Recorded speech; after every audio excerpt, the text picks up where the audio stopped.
She's all alone, Cody, and I'm worried about her. Weakening and unwillingly curious, he asked, "Just exactly what's going on?" "I don't know." Pepper sounded unusually fretful.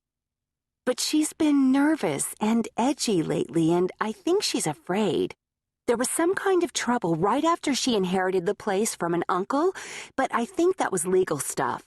Now, I don't know, but something's wrong, and Okay, Cody soothed hastily, alarmed and unsettled by the sudden break in her voice. "If it'll make you feel better, little mama, I'll go up there. Just tell me exactly where it is I'm supposed to go, and call your friend to announce me. How does that sound?" "That was a terrific performance, beloved." "It wasn't bad, was it?" "Especially the little heart-rending break in your voice." "I am worried, darling." "I know you are. I also know you've a devious mind and ruthless matchmaking instincts. You were determined to get him and Brooke together, weren't you?" "Of course." "You said you'd warn him if you started matchmaking." "I did, as far as I was able to. He asked if I was trying to fix him up with Brooke, and I said that I'd love to, but that he wasn't her type." "Liar." "Not at all, darling. She won't think he is her type." "Lord, you're devious." "Why do you make that face? Do you have a pain?" he asked anxiously. "No, darling." "Are you sure?"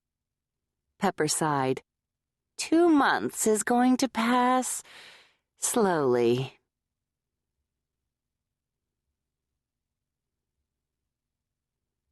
Chapter 1. There was no answer at the front door. Cody shoved his hands deep into the pockets of his thickly quilted jacket and stepped back from the door, casting a hostile glance out over what would probably be a breathtaking view during daylight. At the moment, he could only dimly discern the hulking and intimidating mountains looming all around the tiny valley. Montana, he was thinking in disgust, and in the middle of winter, too. He swore softly, moving out to the edge of the rustic redwood deck that pretended to be a front porch. The durable jeep that had brought him with relative safety up the winding and icy road to this valley was making soft popping and crackling noises as its hot engine cooled down rapidly in the frigid air.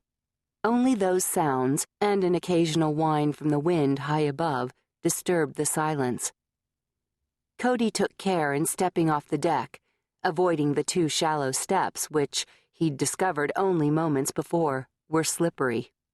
He stood for a moment in the trampled snow that formed a rough walkway, staring at the rented jeep and then looking around quickly for any sign of a garage. Another building off to one side attracted his attention, and he made his way in that direction cautiously, silently cursing his lack of forethought in not having worn thick boots. His ankle boots just didn't allow for nearly a foot of snow. He glanced back at the lodge once, trying for the 3rd time to gain some impression of size or style, but was defeated again. The tall trees surrounding the building shadowed it too heavily to offer even a dim silhouette. It was big, though. That much he was sure of, and not a light showed anywhere. He located a window in the side of the fairly large outbuilding and brushed snow away from the shallow sill, cupping his hands around his eyes and leaning closer for a look inside. The interior was dim, but he felt his brows raise slightly as he identified the hulking shape of a snowcat on the far side. Nearer, he could barely make out a jeep very like his own but with a more battered appearance. Cody let his arms drop and backed away from the window, stumbling over rocks bordering a narrow trodden path.